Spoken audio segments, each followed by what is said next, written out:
नमस्कार, आपके साथ मैं हूं सुरभि शर्मा। स्पेशल रिपोर्ट की करने जा रहे हैं शुरुआत, जहां रूस में वैगनर ग्रुप की बगावत के बाद राष्ट्रपति पुतिन पहली बार दुनिया के सामने आए और आधी रात को उन्होंने पूरे देश को संबोधित किया। पुतिन ने ऐलान किया कि रूस में बगावत के पीछे कीव और पश्चिमी देशों की साजिश है, दोषियों को छोड़ा नहीं जाएगा। उधर जिस वक्त पुतिन लाइव टीवी पर आ रहे थे, ठीक उसी वक्त अमेरिका के सभी टीवी चैनल्स पर पुतिन को देखा जा रहा था, जिसके बाद बाइडेन भी सामने आए।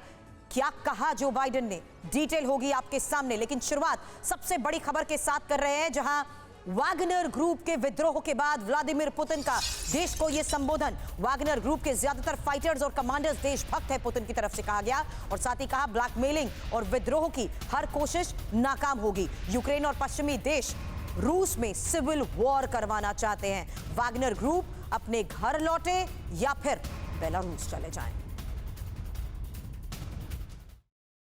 Дорогие друзья, сегодня еще раз обращаюсь ко всем гражданам России. Благодарю вас за выдержку, сплоченность и патриотизм.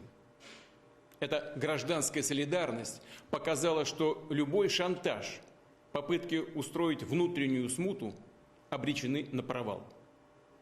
Повторю, была проявлена высочайшая консолидация общества, исполнительной и законодательной власти на всех уровнях.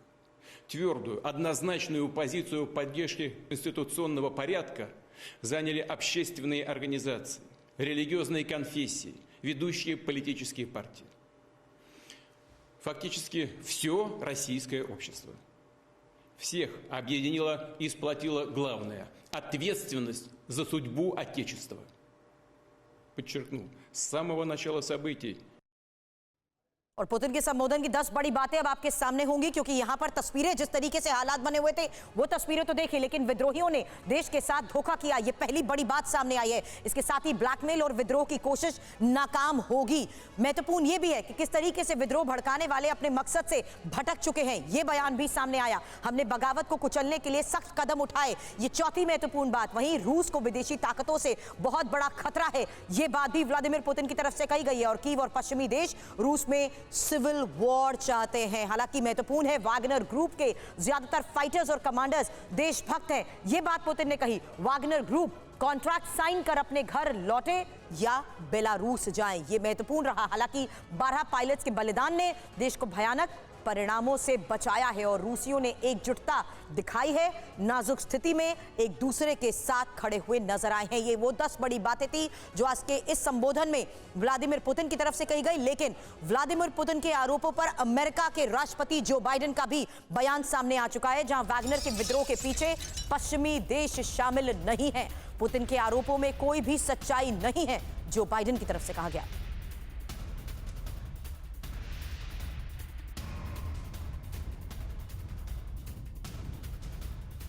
We gave Putin no excuse to blame this on the West or to blame this on NATO. We made clear that we were not involved. We had nothing to do with it. This was part of a struggle within the Russian system. We, the United States, would continue to support Ukraine's defense.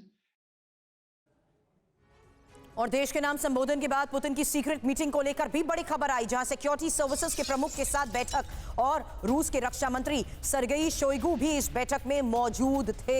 यह महत्वपूर्ण खबर है। हालांकि Wagner की बगावत समेत कई मुद्दों पर जिस तरीके से सिक्योरिटी सर्विसेज की मीटिंग में चर्चा हुई है, एक डिटेल जानकारी TV9 भारतवर्ष के पास है, क्योंकि जिस रणनीति के तहत